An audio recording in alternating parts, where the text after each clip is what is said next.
talk about why, because I love your explanation and I think it's really powerful for us to share here.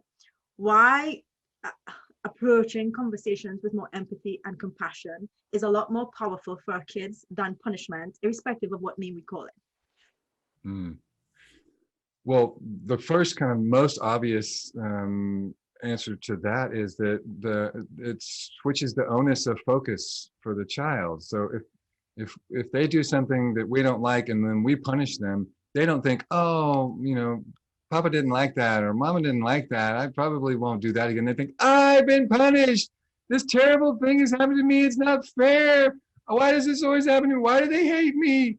It goes in that direction. And so their focus is almost solely on themselves in a punishment moment. Because punishment sends people to their survival brain, and the survival brain is only self-focused. Yeah.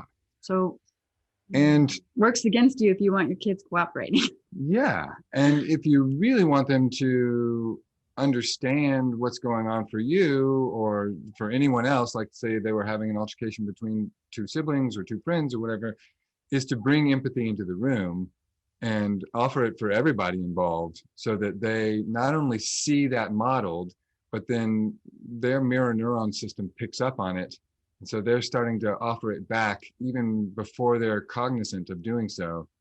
And it just creates this system of considering other people's experience, which is really what we want our kids to do, not just follow the rules, because when they go off in life, they're going to be in relationships. They're going to have to tune into the other person, not just, okay, give me your list of rules, and then I'll do everything that's on them, except for number 11, which I totally don't agree with. Yeah.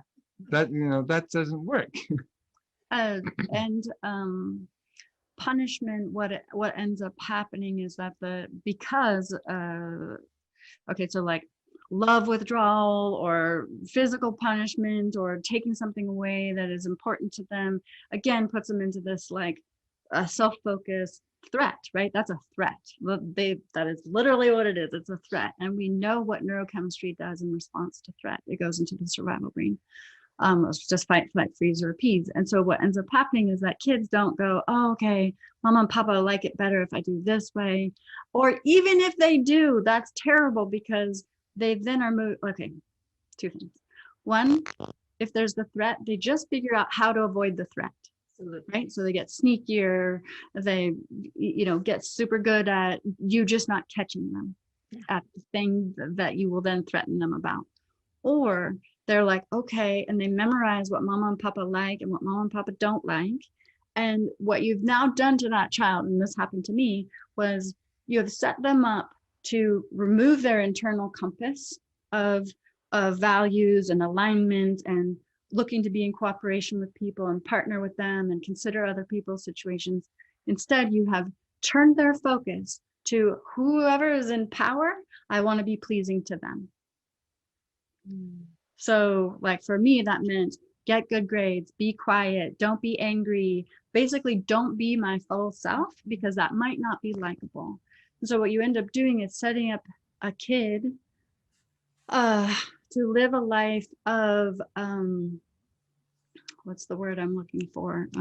Vigilance, anxious vigilance, where they're like, is this move likable? Is this move likable? So that kid is not going to impromptu dance or explore an activity that they may not be good at or reveal their true self on stage. Nope, that kid is going to be,